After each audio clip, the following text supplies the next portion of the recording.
कि जो शिवालयों में,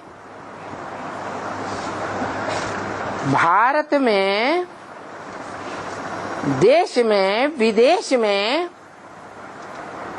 जहाँ जहाँ खुदाइयाँ हुई हैं, उनमें लिंग मूर्तियां सबसे जास्ती तादाद में मिली,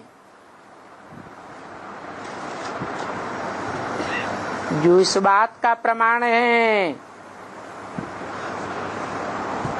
कि सृष्टि पर सदा कायम यही रूप है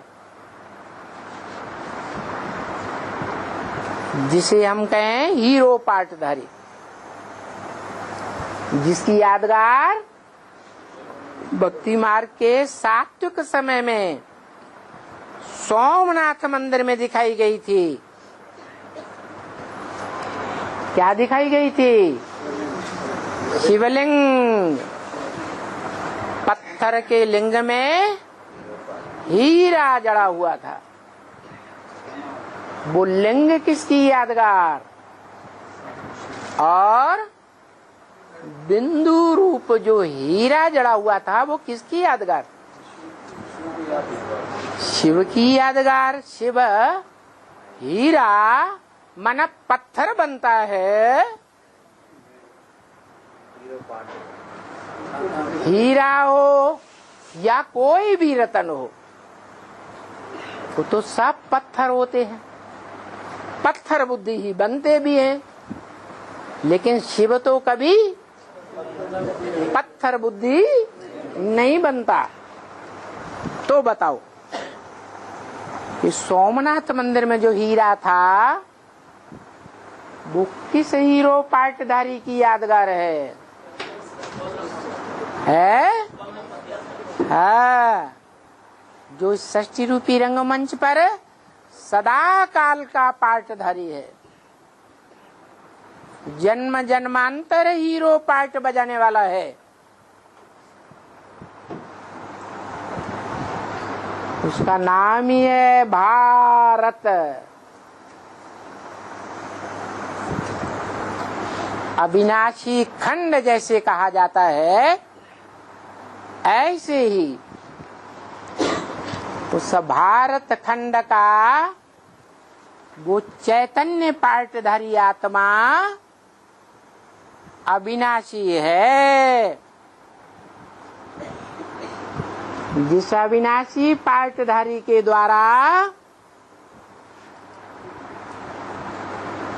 अविनाशी रुद्र ज्ञानी यज्ञ कुंड की स्थापना की जाती है। यज्ञ कैसा है?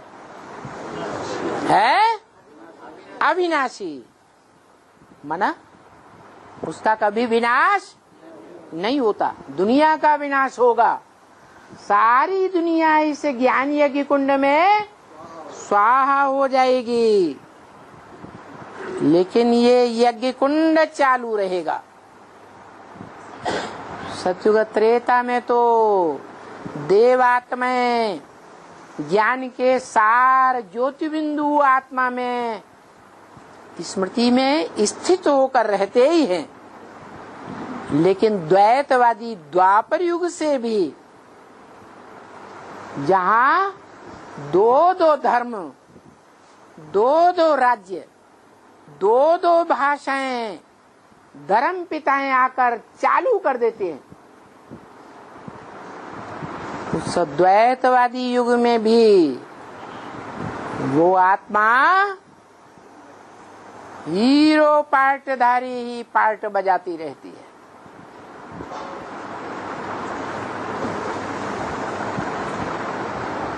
कौन सा पार्ट?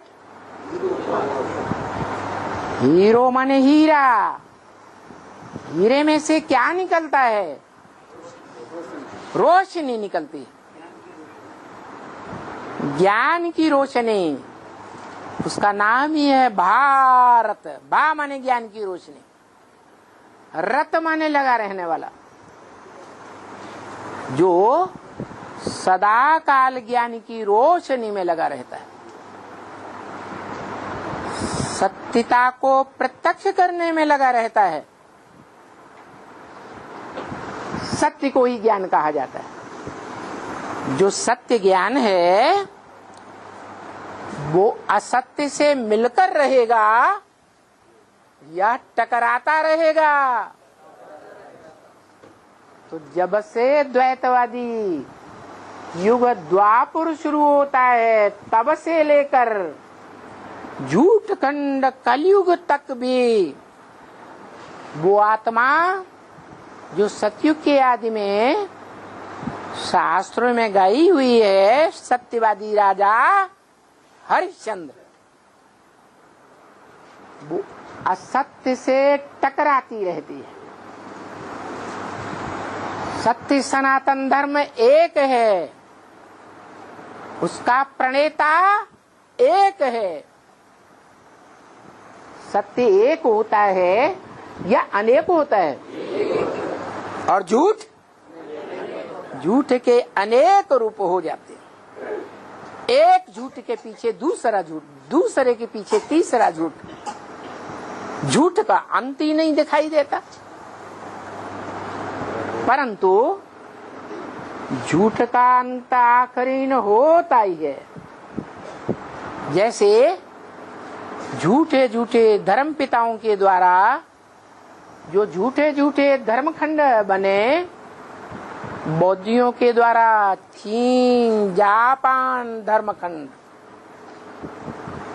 क्राइस्ट के द्वारा यूरोप अमेरिका धर्मखंड, क्रिश्चियन धर्मखंड बने ना। तो ये धर्मखंड आज से 2500 वर्ष पहले समंदर के अंतराल में समाये हुए थे। इस पृथ्वी पर इनका अस्तित्व था ही नहीं।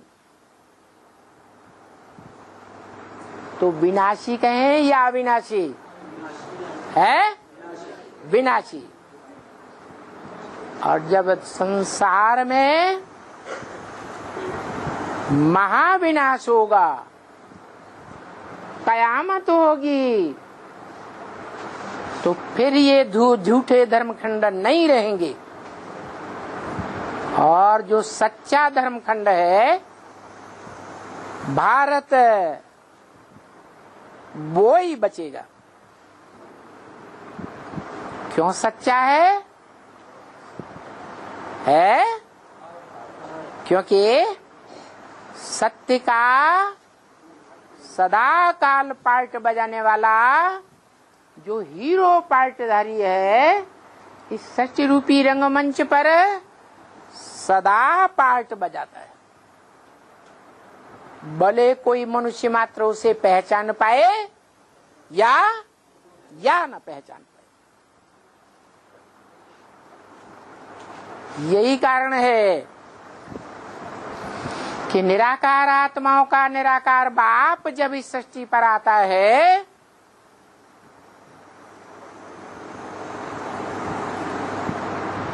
तो वो सत्य है या असत्य है? सत्य बाप आता है, सत्य बात बताता है। सत्य को ही ज्ञान कहा जाता है, असत्य को ज्ञान नहीं कहा जाता। तो वो सत्य बाप इसको पसंद करेगा इस सृष्टि रूपी रंगमंच पर। सत्य का पार्ट अनवरत बजाने वाली आत्मा को ही पसंद करता है। जो सदा काल झूठ से टकराने वाला है। निराकार आत्माओं का निराकार बाप इस सत्य रूपी रंगमंच पर सत्य का पाठ प्रैक्टिकल सदा काल नहीं बजाता। बजाता है? नहीं बजाता। वो तो स्वयं कहता है मैं त्रिकालदर्शी तो हूँ, तीनों काल का ज्ञाता तो हूँ, जानकार हूँ, ज्ञानी हूँ,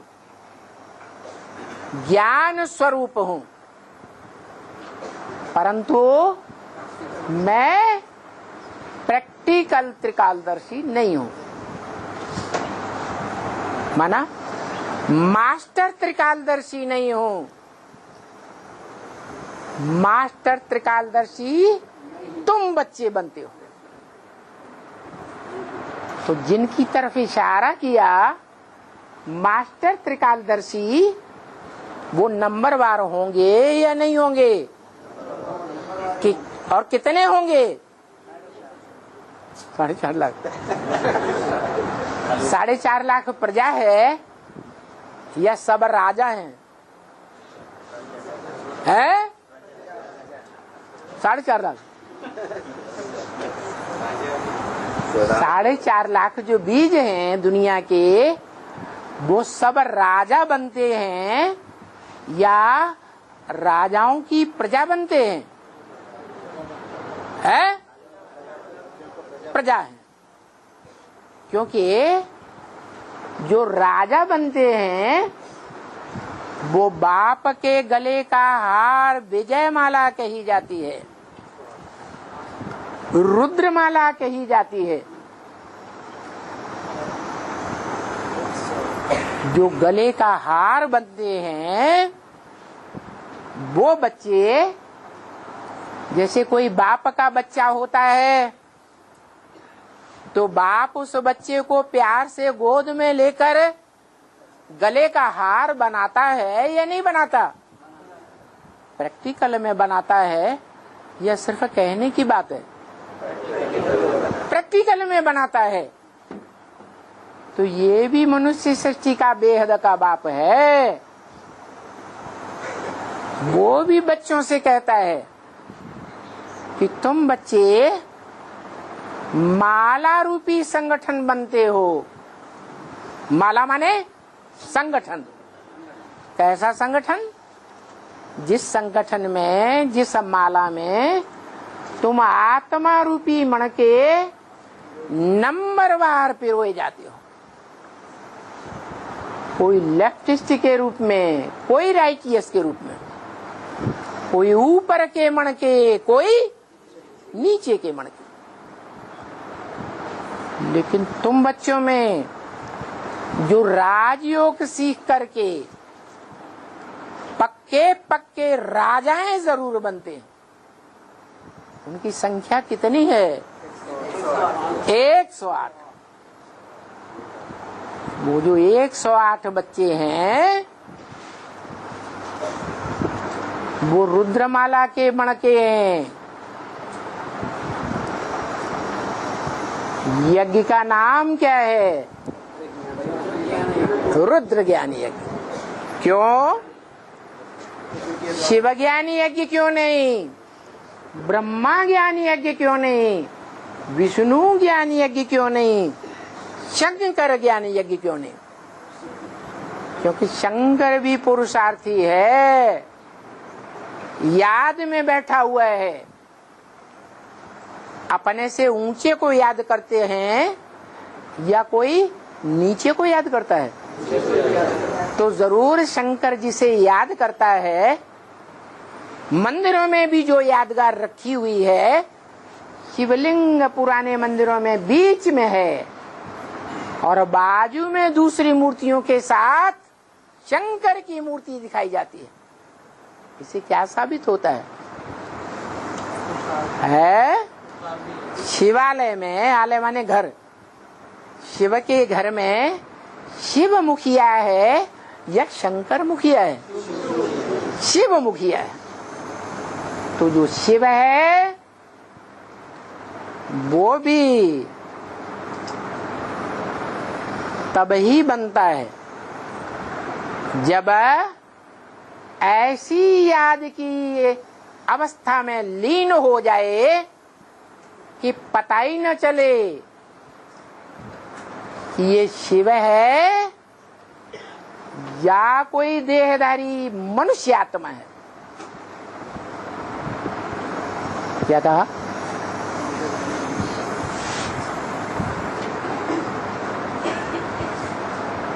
जो रामायण में बोला है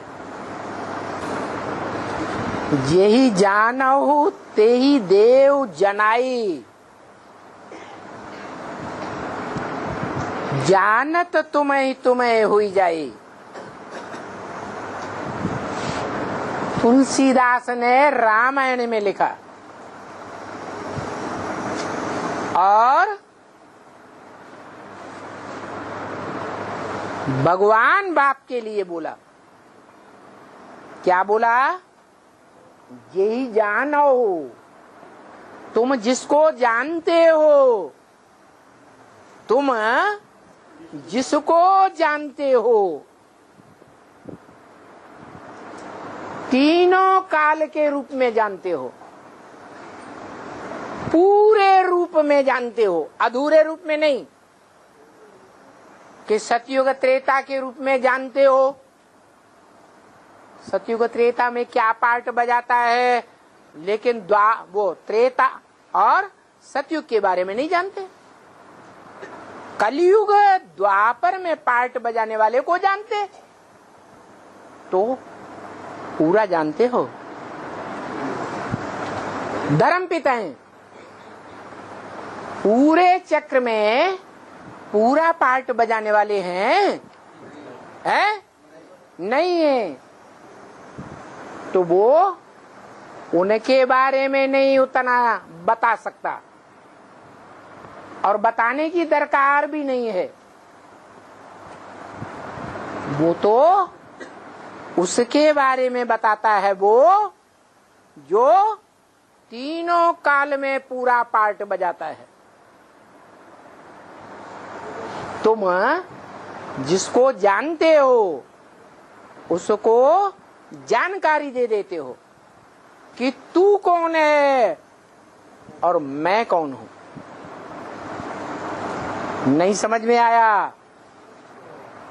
जेहि जानो, जेहि जानो तेहि देव जनाई।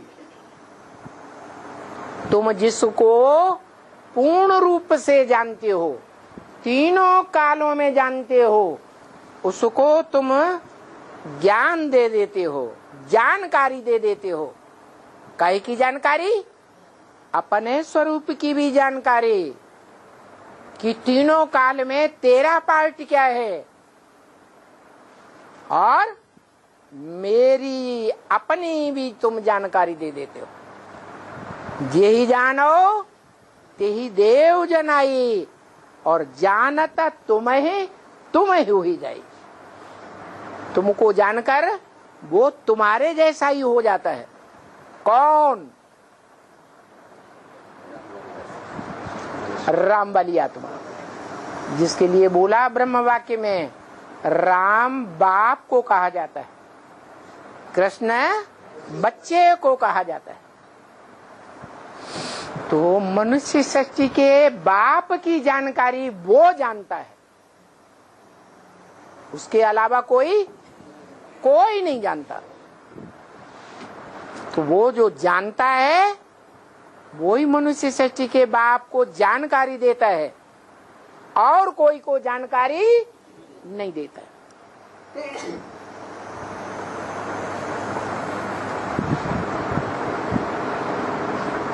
ब्राह्मणों की दुनिया में इसका प्रूफ क्या है?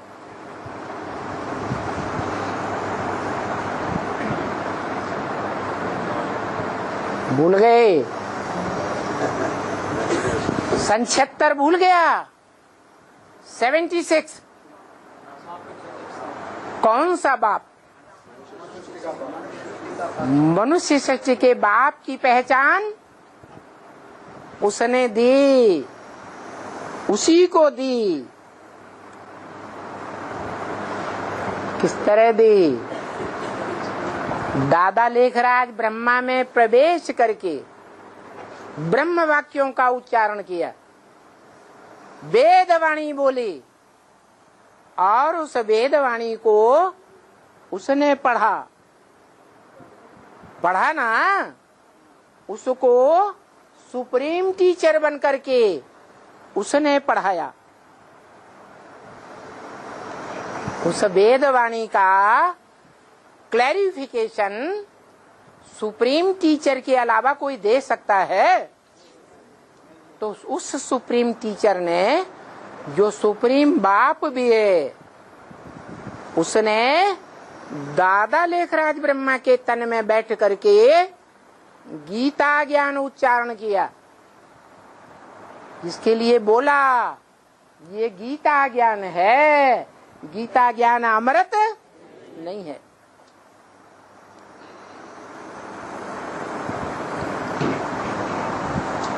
तो बात बुद्धि में आ जाती है।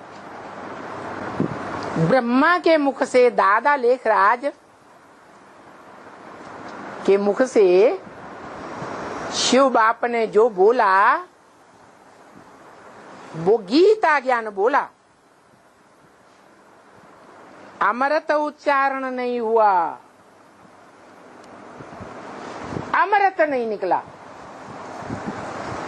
मक्खन नहीं निकला, सार नहीं निकला। तो फिर सार कैसे निकलेगा? सार निकालने के लिए कौन निमित्त बनेगा? कब निमित्त बनेगा? वो इशारा दे दिया 66 में। इन लक्ष्मी नारायण का जन्म कब हुआ? आज से 10 वर्ष कम 5000 वर्ष हुआ, 76 आया उस हिसाब से। 10 वर्ष में पुरानी ब्राह्मणों की दुनिया का विनाश 66 में बोला, 66 में।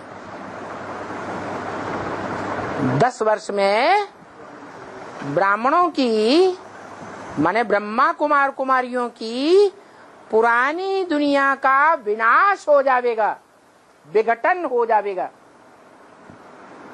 टूट फूट शुरू हो जाएगी और नई दुनिया की शुरुआत हो जाएगी। लक्ष्मी नारायण का चित्र देख लो उठा के, उसमें नीचे लिखा हुआ है 10 साल की घोषणा, ज्ञानामृत पत्रिका में भी छपी हुई है। मुरलियों में तो 10 साल की घोषणा बार बार बोली गई है। गवर्नमेंट को उस समय मेमोरेंडम भी दिया गया था।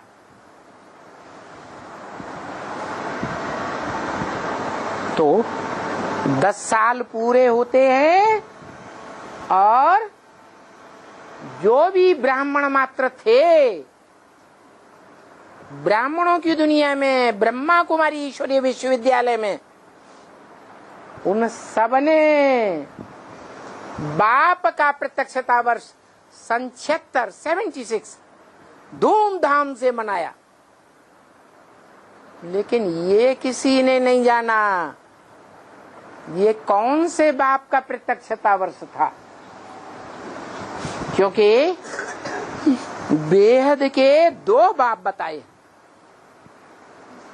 एक आत्माओं का बाप और एक मनुष्य सृष्टि का बाप। तो आत्माओं का बाप, उसके बारे में तो सन 36 से जानकारी मिल रही है कि ज्योति बिंदु आत्माओं का बाप ज्योति बिंदु शिव पहले लाल लाइट के गोले के रूप में याद करती थी। बाद में विद्या की देवी सरस्वती ने मंथन करके ये बात निकाली पहली बार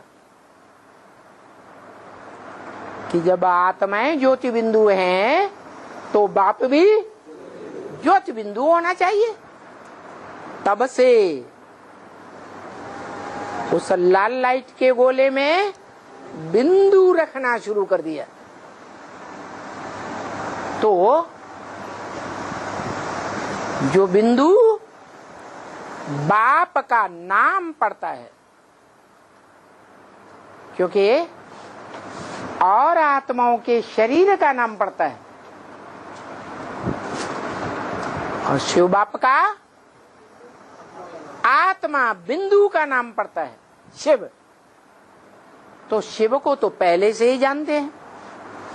शिव की प्रत्यक्षता तो यज्ञ के आदि से ही होती आई है। तो ये 76 में कौन से बाप की प्रत्यक्षता हुई? दूसरी तरफ बोला लक्ष्मी नारायण का जन्म होगा सन 76 में। तो क्लियर हो जाता है जन्म होना माने प्रत्यक्ष होना। नारायण का प्रत्यक्ष होना, कौन से नारायण का? जो नर से डायरेक्ट नारायण बनता है। तो नर से डायरेक्ट नारायण तो उसी जीवन में वो ही बन सकता है जो भगवान के गीता ज्ञान के अनुसार पुरुषार्थ करके राजयोग से जन्म जन्मांतर का राजा बनता है। और वो है नारायण, जो नर नारायण कहा जाता है। पहले जन्म में नर था और उसी जन्म में राजयोग सीख करके क्या बन गया? नारायण बन गया। नारायण का भी अर्थ वही है जो भारत का अर्थ है। नार माने ज्ञान जल, आयन माने घर। उसका घर कहाँ है? ज्ञान जल में ही सदैव रहने वाला है। मना जिस किसी भी जन्म में पार्ट बजाएगा वो ज्ञान युक्त हीरो पार्ट का ही पार्टधारी है। वो अज्ञानता का पार्ट नहीं बजाने वाला। तो वो हीरो पार्टधारी, हीरा समान आत्मा, सदैव ज्ञान की रोशनी छोड़ने वाला हीरा अविनाशी है। उसी का नाम ज्ञान यज्ञ के हिसाब से रुद्र पड़ता है। रुद्र ज्ञान यज्ञ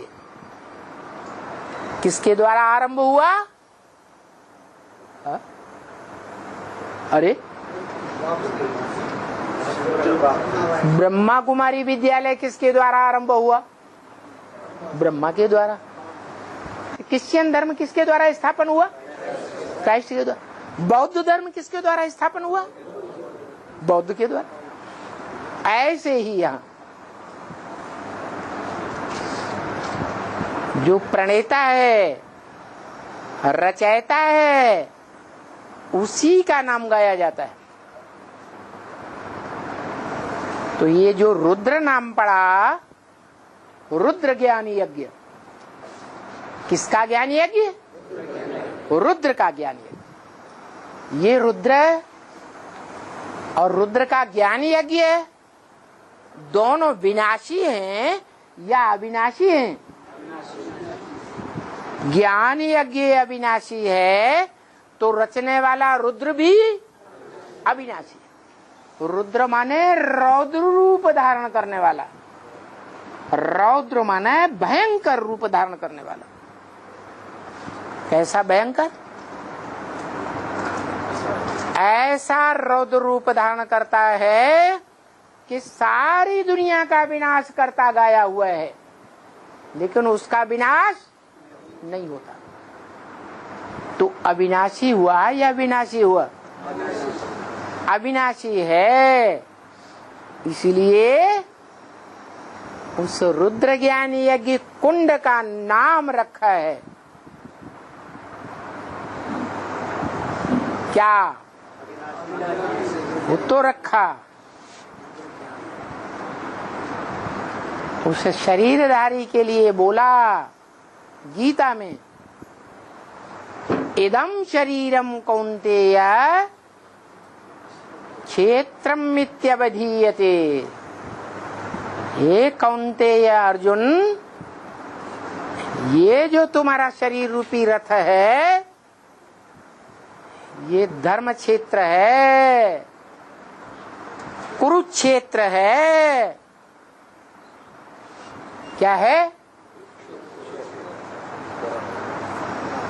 धर्म का मूल क्षेत्र ये है। और ये जो भारत है जिसमें दुनिया का बड़े से बड़ा युद्ध रचा जाता है, क्या नाम? महाभारी महाभारत युद्ध। उसका ये जो कुंड है, ये जो क्षेत्र है जिसमें सारी दुनिया को स्वाहा होना है, जो गीता में लिखा है। क्या लिखा है? दंसा करालान चते मुखाने। इस विनाश काल में हे भगवान विराट रूप में दिखाया, ये जो तेरी दाढ़े हैं एटम बम रूपी, ये आकाश में भी तैर रही हैं, जमीन के अंदर भी सुरंगों में रखी हुई हैं। ये विकराल दाढ़ों के बीच सारी दुनिया तब चबाई जाती।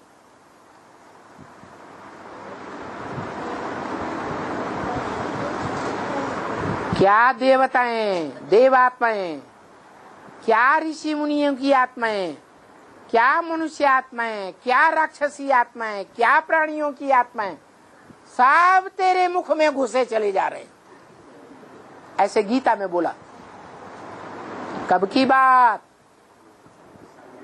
महाविनाश की बात, महामृत्यु की बात। जब महाकाल पार्ट बजाता है,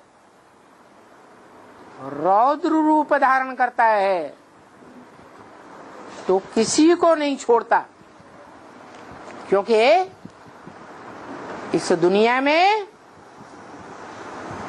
एक ही सत्य है। क्या? गॉड इज वन या गॉड इज अनेक? God is one. सत्य एक होता है, तो जो एक सत्य है, तो गुरु भी सतगुरु एक होगा या अनेक होंगे? सिख लोगों में आज भी जोर से गायन करते हैं, एक सदगुरु अकाल मूर्त। कैसा सदगुरु? एक सदगुरु, तो बाकी गुरु सब झूठे। जो गुरु हैं वो झूठे,